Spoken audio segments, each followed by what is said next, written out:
Qui connaît les deux premières lois que Hitler a promulguées?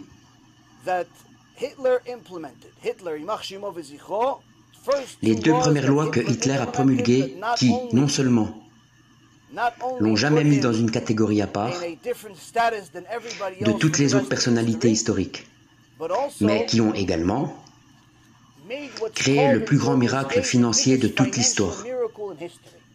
Qui connaît ces deux premières lois?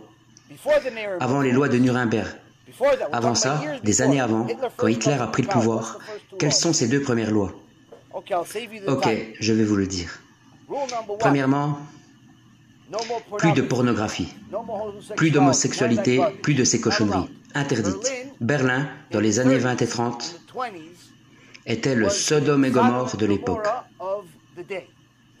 de Las Vegas de l'époque, le Sodome et Gomorrhe de l'époque, l'homosexualité, la pornographie, la bestialité, toutes ces cochonneries du monde. Berlin en était la capitale. Il a interdit tout ça. Il a fermé tous les bars, les clubs gays, toute la production. Tout ça était aux mains des Juifs, malheureusement. Deuxièmement, quelle est la seconde loi? Interdiction de prélever des intérêts. Plus de prêts à intérêt. Vous allez me dire pourquoi? Pourquoi plus d'intérêt? Parce que tous ceux qui avaient de l'argent à prêter étaient juifs. Il n'aimait pas ça. Il a dit plus d'intérêt. Pourquoi? À cause des taux élevés que les juifs imposaient. Tellement élevés que ça a mené l'économie allemande à la ruine. Ils l'ont détruite, comme ils avaient détruit la Russie quelques années auparavant avec le communisme. Les Juifs ont détruit la Russie, pas les goïms, les Juifs.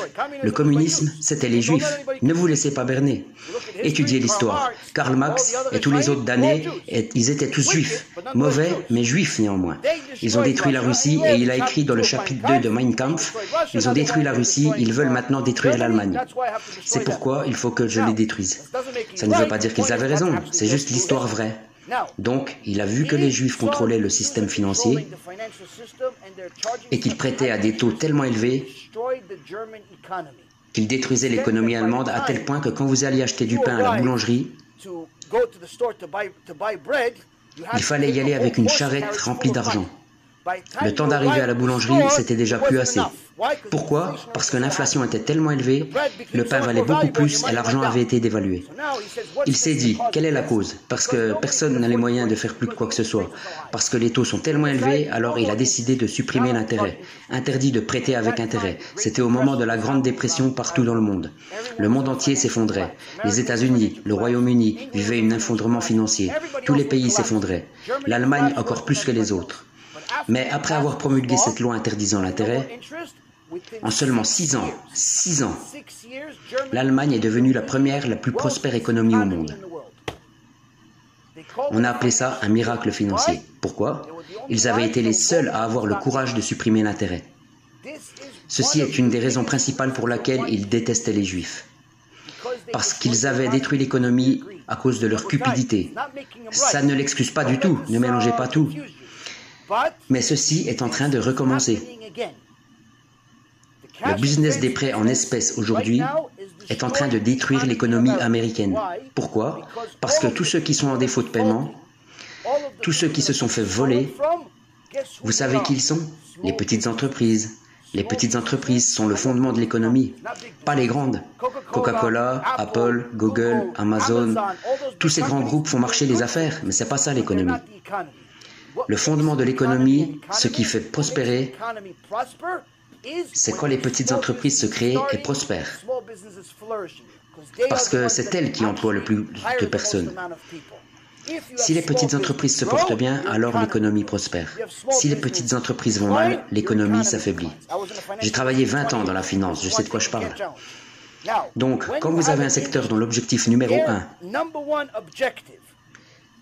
directement ou indirectement, est de détruire les petites entreprises, vous savez quoi? Ça recommence. Et vous verrez bien, personne ne m'écoute, personne ne le dit la Torah, personne n'étudie l'histoire, tout le monde s'en fout, mais ça va exploser. Et vous verrez que Édom, la Torah prédit le retour d'Édom. Le nouvel Édom, c'est l'Amérique. Édom, c'est l'Amérique. Pourquoi? L'Amérique, c'est Édom, je vous le dis. Vous verrez bien ce qui va arriver. Et vous verrez tout d'un coup que les 6 millions de Juifs vivant en Amérique, dans le confort, pour certains dans le gouvernement, dans la politique, d'autres à la tête de grandes entreprises et ainsi de suite. Vous savez quoi? La même chose s'est passée en Allemagne. Nous étions dans la politique, dans les affaires, nous réussissions, nous étions puissants. En Allemagne, c'était pareil. En Grèce, pareil. À Rome, pareil. En Égypte, pareil. Vous savez quoi? Nous en voulons toujours plus. Nous péchons, nous devenons mauvais. Que se passe-t-il? Vous voulez faire le mal? Dieu va vous punir. Vous savez quoi? Il va vous rendre la monnaie de votre pièce. Ceci est en train de se passer sous nos yeux. Malheureusement, je ne sais pas si les grands rabbins de notre époque s'en rendent pas compte ou sont nonchalants. Je ne sais pas.